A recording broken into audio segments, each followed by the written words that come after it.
Hello students, आज की class में आपका स्वागत है। उद्योग।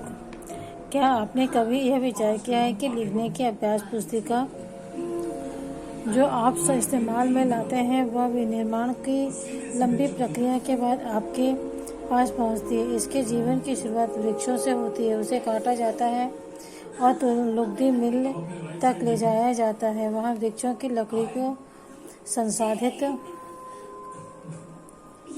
एवं काष्ठ लुगदी में परिवर्तित किया जाता है। काष्ठ लुगदी को रासायनिक द्रव्यों के साथ मिलाया जाता है और अंततः मशीनों द्वारा कागज के रूप में परिवर्तित किया जाता है। यह कागज प्रेस में आता है और यहाँ रसायनों से निर्मित स्याही का इस्तेमाल पृष्ठों की रेखाएं छापने में किया जाता है। इसके उपरांत पृष्ठों को अभ्यास पुस्तिका के रूप में बांधकर व पैक करके बिक्री के लिए बाजार भेज दिया जाता है। अतः अंत में यह आपके हाथों में पहुंचती है। कोई भी वस्तु जिसका हम उपयोग करते हैं वह लंबी प्रक्रिया के पश्चात बनती है और हम तक पहुंचती है। इसी का वर्णन पिछले इस पैराग्राफ में किया गया है। द्वितीय क्रियाकलाप एवं विनिर्माण में कच्चे माल को लोगों के लिए अधिक मूल्य के उत्पादों के रूप में परिवर्तित किया जाता है। जैसा कि आपने देखा, लुगदी कागज के रूप में और कागज अभ्यास पुस्तिका के रूप में यह विनिर्माण प्रक्रिया के दो चरणों के प्रदर्शित करते हैं। उद्योग का संबंध आर्थिक गतिविधि से है जो कि वस्तुओं के उत्पादन, खनिजों के निष्कर्षण अथवा सेवाओं की व्यवस्था से संबंधित है। इस प्रकार लोहा और इस्पात उद्योग वस्तुओं के उत्पादन से संबंधित है। कोयला खनन उद्योग कोयले को धरती से निकालने से संबंधित है तथा पर्यटन सेवा देने से संबंधित है। द्वितीय क्रिया के रूप में हम लोग कच्चे माल को एकत्र करते हैं और कच्चे माल से और उसमें अधिक मूल्यों के उत्पादन के मूल्यों का उसमें समावेश करके उत्पादित रूप में ऐसे वस्तुओं का निर्माण करते हैं जो कि हमारे उपयोग के लिए आवश्यक होती है। जैसे कि हमने कागज देखा और कागज के रूप में अभ्यास पुस्तिका को देखा। उद्योग का संबंध आर्थिक गतिविधियों से है जो कि वस्तुओं को उत्पादन, खनिजों के निष्कर्षण और सेवा की व्यवस्था से संबंधित है। इसी प्रकार लोहा इस्पात उद्योग वस्तुओं के उत्पादन से संबंधित है। तो खनिज खनन उद्योग है, कोयला जो है खनन उद्योग से संबंधित है। इसे धरती से खोदकर निकाला जाता है, इसलिए इसे खनन उद्योग से संबंधित कहा जाता है। और इसी प्रकार पर्यटन है जो यानी एक स्थान घूमने जाते हैं दूसरे स्थानों पर, तो वह स्थान जो है सेवा से संबंधित है। उद्योगों का वर्गीकरण अनेक आधारों पर किया जाता है, जैसे कच्चा माल, आकार, स्वामित्व के आधार पर आदि। कच्चा माल कच्चे माल पर के उपयोग के आधार पर उद्योग कृषि आधारित, खनिज आधारित, समुद्र आधारित, वन आधारित हो सकते हैं। कच्चा माल जिन जिन क्षेत्रों से प्राप्त होता है उन सभी चीज़ों से संबंधित उद्योग का वर्गीकरण किया जा सकता है।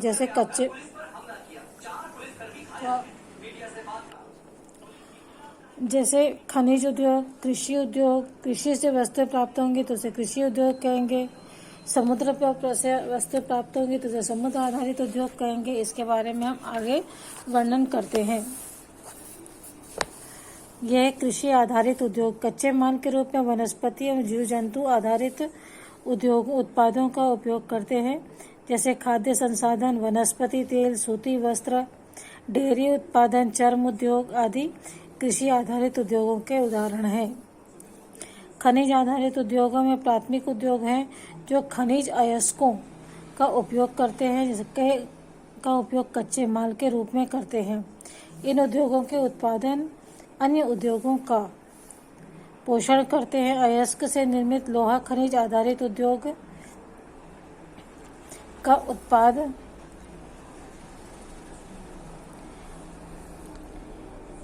है। यह कई अन्य उत्पादों के विनिर्माण के लिए कच्चे माल के रूप में उपलब्ध कराते हैं। जो लौह अयस्क उद्योग है वह खनिज आधारित उद्योग है। यह लौह आधारित उद्योग जो है अन्य उद्योगों के उत्पाद के रूप में कार्य करता है, कच्चे माल के रूप में यह कार्य करता है। कैसे? मशीनों के निर्माण, औजारों का निर्माण, विभिन्न प्रकार के टूल्स जो बनाए जाते हैं, छोटे छोटे आकार मशीनों के कल पुर्जे, ये सब जो है मशीनों, ये सब जो है किससे बनते हैं? लोहे से। तो इस प्रकार यह लोहा उद्योग है अन्य उद्योगों के लिए कच्चा माल के रूप में कार्य करता है। अयस्क का निर्माण लौह खनिज आधारित उद्योग का उत्पाद है। यह कई अन्य उत्पादों के विनिर्माण के लिए कच्चे माल के रूप में काम करता है, जैसे भारी मशीनों, भवन निर्माण सामग्री तथा रेल के डिब्बे बनाने में आदि। इसके बाद देखते हैं समुद्र आधारित उद्योग। सागरों और महासागरों से प्राप्त होने वाले उत्पादों का उपयोग कच्चे माल के रूप में करते हैं, उसे समुद्र आधारित उद्योग कहते हैं। इस उद्योग में खाद्य प्रसंस्करण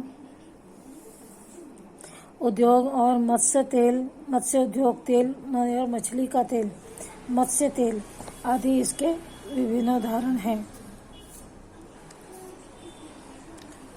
वन आधारित उद्योग। वनों से प्राप्त होने वाले उत्पादों का उपयोग कच्चे माल के रूप में करते हैं, जैसे लुगदी एवं कागज, औषधि, रसायन, फर्नीचर, भवन निर्माण, ये सभी जो है वनों पर आधारित उद्योग है। इसके बाद उद्योगों को वर्गीकरण का दूसरा आधार है आकार। उद्योगों को आकार से का तात्पर्य निवेश में की गई पूंजी की राशि, नियोजित लोगों की संख्या और उत्पादन की मात्रा से है। आकार के आधार पर उद्योगों को दो भागों में बांटा जा सकता है।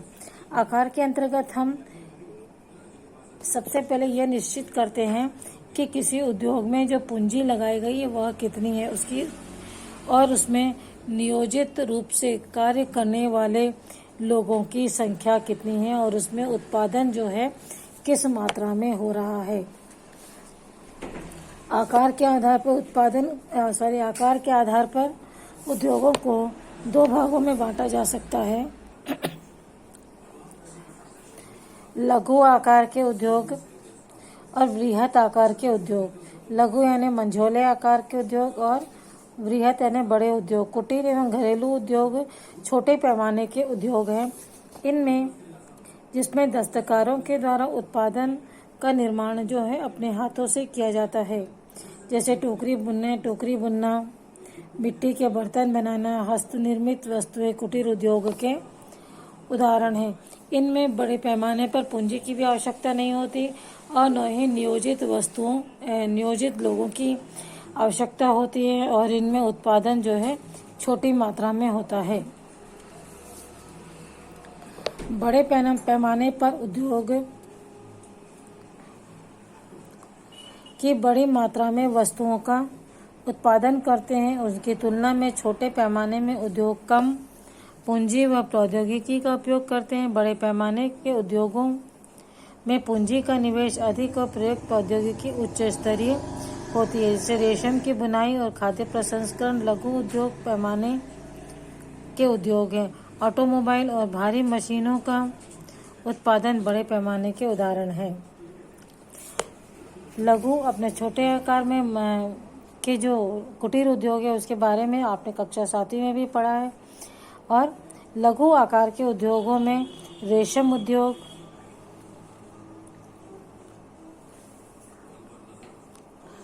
आदि को अधिक महत्व दिया जाता है, क्योंकि इसमें जो है प्रौद्योगिकी भी उतनी उच्च क्वालिटी की नहीं होती है और न ही इसमें अधिक मात्रा में उत्पादन कार्य किया जाता है। छोटे मात्रा में उत्पादन होता है और इसीलिए प्रौद्योगिकी व पूंजी का उपयोग भी छोटे पैमाने पर ही किया जाता है। बड़े पैमाने में जो उद्योग होते हैं उसमें पूंजी का निवेश अधिक होता है और प्रौद्योगिकी जो है उच्च स्तरीय प्रौद्योगिकी का उपयोग किया जाता है, जैसे ऑटोमोबाइल और भारी मशीनों का कारखाने ऑटोमोबाइल में भारी मशीनों का उत्पादन आदि बड़े पैमाने के उद्योग हैं।